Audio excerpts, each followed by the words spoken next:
Hello friends, welcome to ओजांग test practice.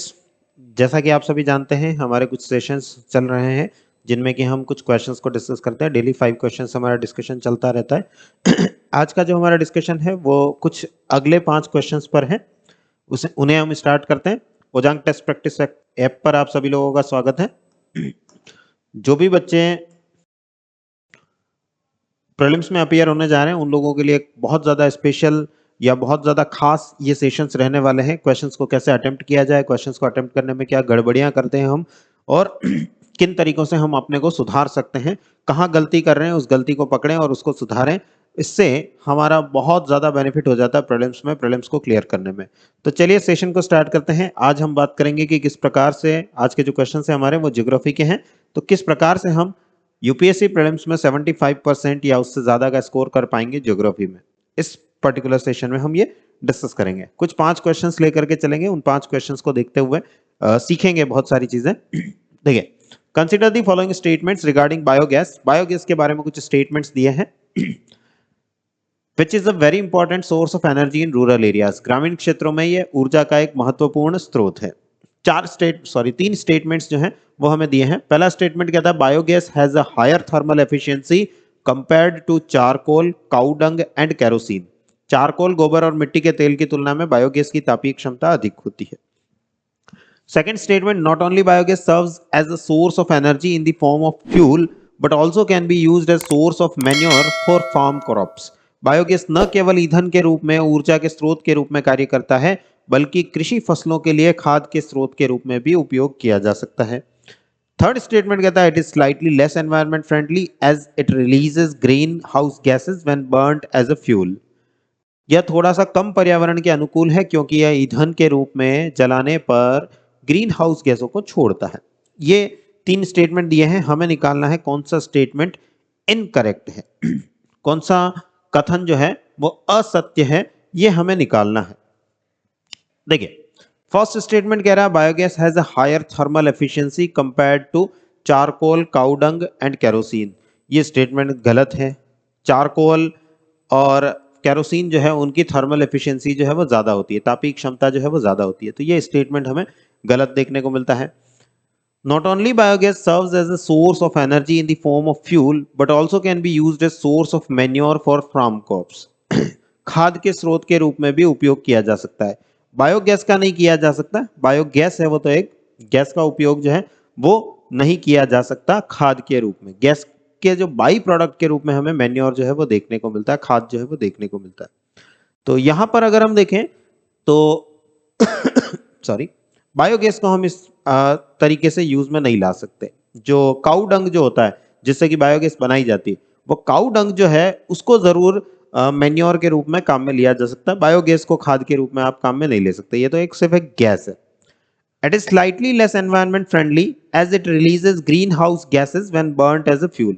जब इसको फ्यूल की तरह हम जलाते हैं, ईंधन की तरह जब हम जलाते हैं, तो ग्रीन हाउस गैसेज जो है वो रिलीज होती हैं, ग्रीन हाउस गैसें छोड़ती है। डेफिनेटली अंदर कार्बन मोनोऑक्साइड जो है वो प्रेजेंट होती है या मीथेन प्रेजेंट होती है।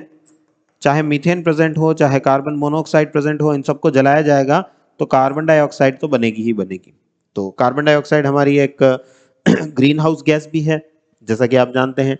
तो ये स्टेटमेंट हमारा पूरी तरीके से करेक्ट निकल करके आता है कि एनवायरमेंट फ्रेंडली के पॉइंट ऑफ व्यू से अगर हम बात करें, पर्यावरण के अनुकूलन के हिसाब से बात करें, तो ये थोड़ी सी ग्रीन हाउस गैसों को रिलीज करती है, तो कम पर्यावरण अनुकूल हमें देखने को मिलती है। अब क्योंकि हमसे पूछा गया क्वेश्चन क्या है, इनकरेक्ट कौन से हैं, इनमें से असत्य कौन से, इन कथनों में से। तो पहला और दूसरा, फर्स्ट एंड सेकंड स्टेटमेंट्स जो है वो हमारे इनकरेक्ट निकल के आते हैं। अगर हमसे करेक्ट स्टेटमेंट पूछा होता तो हमारा आंसर हो जाता 3 ओनली। लेकिन कई बार हम जल्दबाजी में यहाँ क्या पूछा गया है ये नहीं देखते हैं, करेक्ट है कि इनकरेक्ट है, क्वेश्चन की डिमांड क्या है, और हम बस स्टेटमेंट पढ़ते हैं। हाँ, ये स्टेटमेंट हम देखते हैं 2 स्टेटमेंट जो है वो इनकरेक्ट है, हम यहाँ पे एलिमिनेशन मेथड लगाने लग जाएंगे कि 2 स्टेटमेंट जहां दिख रहा है उन दोनों को हटा देंगे और आंसर हम पहुंच जाएंगे 3 ओनली पे। गड़बड़ी ये कर जाएंगे। तो करेक्ट पूछा गया है, इनकरेक्ट पूछा गया है, सत्य पूछा गया है, असत्य पूछा गया है, ये बहुत ध्यान से देख करके फिर हमें क्वेश्चन को अटेम्प्ट करना है। तो यहां पर हमारा आंसर जो है वो निकल के आ जाता है A, that is 1 and 2 only. Next question जो है हमारा, which of the following statements is or are true about the low pressure monsoon trough. Low pressure monsoon trough जो होता है हिंदी में, जिसे हम निम्न दाब का मानसून गर्त कहते हैं, उसके बारे में इनमें से कौन से कथन सत्य हैं? यहां देखिए पूछा गया है ट्रू, सत्य। तो सत्य की बात करेंगे कि कौन कौन से सही है। It does not remain constant over north India, बिल्कुल सही बात है। नॉर्थ इंडिया के ऊपर ये स्थिर नहीं रहता, उत्तर भारत के ऊपर स्थिर नहीं रहता, ऊपर नीचे फ्लक्चुएट होता रहता है, नॉर्थ साउथ मूव करता रहता है। It moves north and south and affects the rainfall distribution in the country. वही उत्तर और दक्षिण की तरफ बढ़ता रहता है।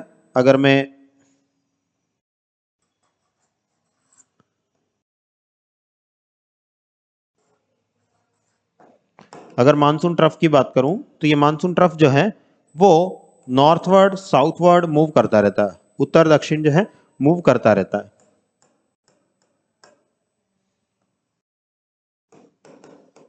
इस तरीके से उत्तर दक्षिण जो है ये मूव करता रहता है, जिसकी वजह से रेनफॉल का डिस्ट्रीब्यूशन, वर्षा का वितरण जो है वो प्रभावित होता है। ये बात भी बिल्कुल सही है। It makes the monsoon rains discontinuous, मानसूनी बारिश को असंतत बनाता है, कभी बारिश हो रही है फिर नहीं हो रही है। हम ऐसा देखते हैं ना कि मानसून का जो सीजन आता है उसमें कंटिन्यूअस बारिश नहीं होती, ऐसा नहीं कि रोज बारिश हो ही जा रही है, हो ही जा रही, हो ही जा रही।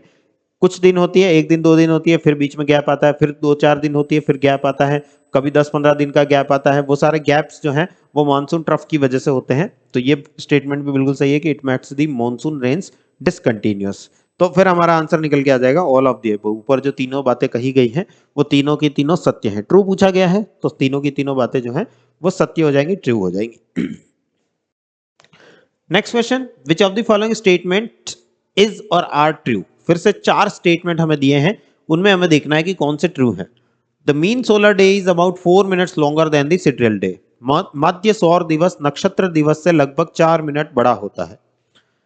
The speed of rotation of the earth is decreasing, पृथ्वी का घूर्णन वेग घट रहा है। तीसरा स्टेटमेंट कहता है according to the increasing distance from the planets of the sun, सूर्य से बढ़ती हुई दूरी के अनुसार क्रम होगा Mercury, Venus, Earth, Mars, Jupiter, Saturn, Neptune, Uranus. बुध, शुक्र, पृथ्वी, मंगल, बृहस्पति, शनि, अरुण, वरुण। मतलब सूर्य से दूर जाते जाएं अगर हम, ये सन है, तो इसके बाद पहले मरकरी आएगा, फिर वीनस आएगा, फिर अर्थ आएगी, फिर मार्स आएगा। ऐसे ऐसे क्रम पूछ रहा है, ऑर्डर पूछ रहा है। ये स्टेटमेंट जो है ये ऑर्डर बता रहा है। The order of planets in the decreasing order of their size, आकार के अनुसार अगर हम घटते क्रम में जमाएं तो Jupiter, Saturn, Uranus, Neptune, earth, Venus, Mars and mercury, ये 4 स्टेटमेंट हमें दिए हुए हैं। कौन सा सही है ये हमको देखना है। देखिए मीन सोलर डे और सिडियल डे जो होता है, सौर दिवस और नक्षत्र दिवस जो होता है, उन दोनों में 4 मिनट का अंतर होता है, ये बात हम जानते हैं। और सोलर डे जो है वो हमेशा 4 मिनट ज्यादा होता है, सिडियल डे नक्षत्र दिवस जो है वो 4 मिनट हमेशा कम निकल के आता है। तो ये स्टेटमेंट तो हमारा करेक्ट है। The speed of rotation of the earth is decreasing, पृथ्वी का घूर्णन वेग जो है, जितनी स्पीड से पृथ्वी घूम रही है, रोटेट हो रही है, वो रोटेशन की स्पीड जो है वो कम होती जा रही है। बिल्कुल सही बात है, ये स्पीड जो है वो भी समय के साथ में धीरे धीरे धीरे धीरे कम होती जा रही है। According to the increasing distance of the planet of from the sun, सूर्य से अगर हम दूरी, बढ़ती हुई दूरी की बात करें तो क्या ऑर्डर होगा? पहले मरकरी आता है, देन वीनस, देन अर्थ, देन मार्स, देन पूरा हमारा एस्टेरॉइड बेल्ट आता है, देन जुपिटर, फिर सैटर्न, फिर नेपच्यून और फिर यूरेनस। बिल्कुल सही ऑर्डर है, तो ये भी स्टेटमेंट हमारा करेक्ट निकल करके आता है। साइज के अकॉर्डिंग अगर हम बात करें तो जुपिटर सबसे बड़ा है, सैटर्न उससे छोटा है, देन यूरेनस आता है, देन नेपच्यून आता है, देन अर्थ आती है, देन वीनस आता है, देन मार्स आता है और देन मरकरी आता है। तो ये स्टेटमेंट भी हमारा सही निकलता है। चारों के चारों स्टेटमेंट जो हमें दिए हैं, चारों के चारों कथन जो हमें दिए हैं वो सारे के सारे सत्य निकल करके आते हैं। और हमें पूछा ही सत्य है, ट्रू कौन सा है, सत्य कौन सा है, यही हमसे पूछा गया है। क्वेश्चन की डिमांड यही है। तो फिर आंसर हमारा निकल के आ जाएगा 1, 2, 3 एंड 4, चारों के चारों स्टेटमेंट सही दिखाई देते हैं। Next question, which of the following statements are correct regarding monsoonal rains. मानसूनी वर्षा जो होती है, मानसूनल रेन्स जो होती है, उसके बारे में कौन से कथन सही हैं, करेक्ट हैं, ये हमसे पूछा गया है। क्वेश्चन की डिमांड है ये। पहला स्टेटमेंट कहता है the amount of this rainfall decreases with increasing distance from the sea. सागर से जैसे जैसे दूरी बढ़ती जाती, समुद्र से दूरी जैसे जैसे बढ़ती जाती है, वर्षा की मात्रा कम होती जाती है। बिल्कुल सही बात है। अगर हम भारत में भी देखें तो मॉनसून जब आता है तो इस क्षेत्र में जब आता है तो अच्छी खासी बारिश आती है, थोड़े और अंदर जाएं तो कम होगी, थोड़े और अंदर जाएं, प्लेन एरियाज में जैसे जैसे हम जाते हैं वैसे वैसे और कम होती हुई हमें दिखाई देती है। तो एक नॉर्मल सा फिनोमिनन काम करता है कि कोस्टल एरिया जो होते हैं, तटीय क्षेत्र जो होते हैं, वो ज्यादा बारिश गेन करते हैं। जैसे जैसे हम कोस्टल एरिया से अंदर की तरफ बढ़ते हैं, कोस्ट से दूरी, तट से दूरी जैसे जैसे बढ़ती जाती है, वैसे वैसे बारिश की मात्रा कम होती जाती है। तो ये स्टेटमेंट तो हमारा करेक्ट निकल करके आता है। There is a lot of torrential rain in winter. देखिए सर्दी की बात कर रहा है, शीत ऋतु में या सर्दियों में काफी मूसलाधार बारिश होती है, which causes extensive soil erosion. देखिए अगर मूसलाधार टॉरेंशियल रेनफॉल होगी तो एक्सेसिव सॉइल इरोजन जो है वो तो हमें देखने को मिलेगा, व्यापक मात्रा में मृदा अपरदन तो हमें देखने को मिलेगा। लेकिन सर्दियों में कहां होती है भाई? मॉनसूनल रेन्स की बात हो रही है, मानसूनी वर्षा के बारे में बात हो रही है, और हम जानते हैं कि मॉनसूनल रेन्स किस टाइप की रेन्स होती हैं? पीरियडिक। मॉनसून जो है वो पीरियडिक विंड्स में आता है, सामयिक पवन है, हिंदी में जिनको हम कहते हैं सामयिक पवन है, समय के अनुसार चलने वाली पवन है। और मॉनसून का पूरी एक ऋतु आती है, पूरा एक सीजन आता है जिसमें कि ये मॉनसून जो है वो इंडिया को आकर के अफेक्ट करता है, जो कि हम जानते हैं कि जून के आसपास से स्टार्ट होता है। और अगर हम रिट्रीटिंग मॉनसून को भी साथ में लेकर के चलें, मानसून का पुनश्चलन जो है उसको भी साथ में लेकर के चलें, तो नवंबर तक जाकर के हमें मानसून जो है वो देखने को मिलता है। और अगर हम जून से नवंबर का टाइम देखें तो वो विंटर्स का टाइम तो है नहीं, शीत ऋतु का समय तो है नहीं भारत में अगर मैं बात करूं तो सर्दियों में मूसलाधार बारिश हमें मानसून की वजह से देखने को नहीं मिलती है। अगर देखने को मिलती भी है सर्दियों में बारिश, थोड़ी बहुत जो देखने को मिलती है वो मिलती है वेस्टर्न डिस्टर्बेंसेस की वजह से, पश्चिमी विक्षोभ जिसे हम कहते हैं, जो कि भूमध्य सागर में मेडिटेरेनियन सी में क्रिएट होता है, उसकी वजह से देखने को मिलती है। तो ये स्टेटमेंट हमारा इनकरेक्ट हो जाता है, असत्य हो जाता है। अगर हम देखें तो फिर आंसर हमारा हो जाएगा वन ओनली। पहला स्टेटमेंट जो है वो सही है, दूसरा स्टेटमेंट जो है वो यहाँ पर इनकरेक्ट हमें देखने को मिलता है। यहां देखिए जनरली क्या होता है, टॉरेंशियल रेन आपने देखा, सॉइल इरोजन आपने देखा, तो आपने सोचा हाँ टॉरेंशियल रेन हो रही है, मूसलाधार बारिश हो रही है, तो मृदा अपरदन तो होगा, सॉइल इरोजन तो होगा, तो आप इसको करेक्ट कर लेते हैं। लेकिन ये ध्यान रखिए कि टॉरेंशियल रेन विंटर भी लिखा है, विंटर सर्दियों में, मानसून की बारिश सर्दियों में नहीं होती, विंटर्स में नहीं होती। तो ये स्टेटमेंट हमारा इनकरेक्ट निकल के आ जाता है। तो आंसर हमारा निकल के आता है ओनली वन। चलिए लास्ट क्वेश्चन आज का, which of the following pair of tributaries and main rivers are correct. इधर ट्रिब्यूटरीज दी है, सहायक नदियां दी हैं, और इधर मुख्य नदी मेजर रिवर जो है वो हमें दी है। घाघरा रिवर बिल्कुल गंगा की ट्रिब्यूटरी है, गंगा में जाकर के अपना जल जो है वो विसर्जित करती है। हिरण रिवर नर्मदा की ट्रिब्यूटरी है, यहां तक भी सही मामला चल रहा है, हिरण जो है वो नर्मदा में जाकर के अपना जल विसर्जित करती है। हसदो रिवर ताप्ती से कोई लेना देना नहीं है, ताप्ती बहुत दूर रहेगी, ताप्ती जो है वो मध्य प्रदेश और गुजरात में बहने वाली नदी है, जबकि हसदो जो है वो छत्तीसगढ़ में महानदी की ट्रिब्यूटरी है। महानदी की अगर हम बात करें तो महानदी की सहायक नदी देखने को मिलती है हमें हसदो। तो ये तो हमारा इनकरेक्ट हो जाता है, करेक्टली मैच्ड नहीं है। और मांजरा रिवर गोदावरी की ट्रिब्यूटरी है, ये बात भी बिल्कुल सही है। अगर हम इनमें से बहुत कुछ नहीं जानते, लेकिन ये पता है कि हसदो रिवर जो है वो ईस्टर्न इंडिया की रिवर है, पूर्वी भारत की नदी है। तापी जो है वो वेस्टर्न इंडिया की नदी है, पश्चिमी भारत की नदी है। अगर हम इतना सा भी जानते हैं और ये दोनों मिसमैच होते हैं, तो अगर आप एलिमिनेशन मेथड लगाएंगे तो 3 ऑप्शन जहां भी दिख रहा है उन सारे ऑप्शंस को एलिमिनेट कीजिए, आंसर निकल के आपके सामने आएगा 1, 2 एंड 4। दूसरों के बारे में कहीं कंफ्यूजन हो रहा है, मान लीजिए घाघरा गंगा की है ये आपको पता है, लेकिन हिरण नर्मदा की है कि नहीं, नहीं पता, या मांजरा गोदावरी की है कि नहीं, नहीं पता। लेकिन अगर ये कंफर्म है कि हसदो जो है वो बहुत ईस्ट में बहने वाली रिवर है और तापी जो है वो वेस्ट में बहने वाली रिवर है, पश्चिम में बहने वाली रिवर है, तो ये दोनों तो एक दूसरे की ट्रिब्यूटरी नहीं हो सकती, हसदो ताप्ती की ट्रिब्यूटरी नहीं हो सकती। इतना पता होते ही आंसर जो है वो आपके सामने निकल के आएगा एलिमिनेशन मेथड लगाने पर।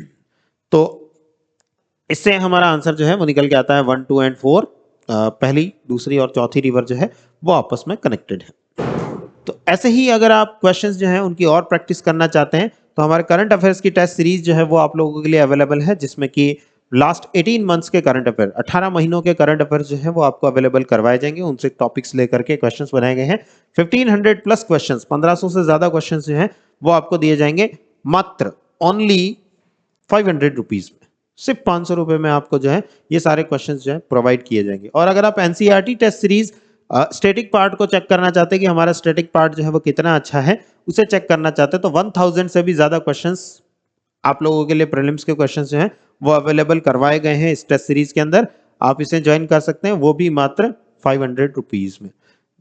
हमारी जो ऐप है ओजांग टेस्ट प्रैक्टिस ऐप, जो आप गूगल प्ले स्टोर पर जाकर के डाउनलोड कर सकते हैं, ऐसा हमारा लोगो है ओटीपी का, तो उससे आप इसे डाउनलोड कर सकते हैं और ये क्वेश्चंस जो हैं इनको अगर आप कोर्सेज को ज्वाइन करना चाहते हैं तो इन कोर्सेज को ज्वाइन कर सकते हैं। और अगर आप पूरी प्रीलिम्स की तैयारी करना चाहते हैं, कंप्लीट प्रीलिम्स जो है वो करना चाहते हैं, तो हमारा प्री स्पेशल बैच जो है वो स्टार्ट हो चुका है, आप लोग इसे ज्वाइन कर सकते हैं। मात्र 10,000 रुपये इसकी फीस रखी गई है।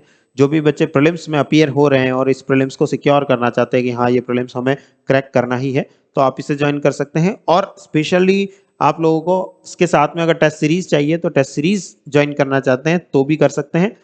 अगर सिर्फ कोर्स ज्वाइन करना चाहते हैं तो कर सकते हैं, सिर्फ टेस्ट सीरीज ज्वाइन करना चाहते हैं तो कर सकते हैं, दोनों ज्वाइन करना चाहते हैं तो भी कॉम्बो ऑफर आप लोगों के लिए अवेलेबल है। आप कॉम्बो ऑफर में दोनों चीजों को ज्वाइन कर सकते हैं। तो चलिए आज के सेशन को हम यहीं एंड करेंगे। मिलते हैं अगले सेशन में कुछ और क्वेश्चंस के साथ में, और क्वेश्चंस की प्रैक्टिस जो है हम अगले सेशन में करेंगे। थैंक यू बच्चों, थैंक यू एवरीवन।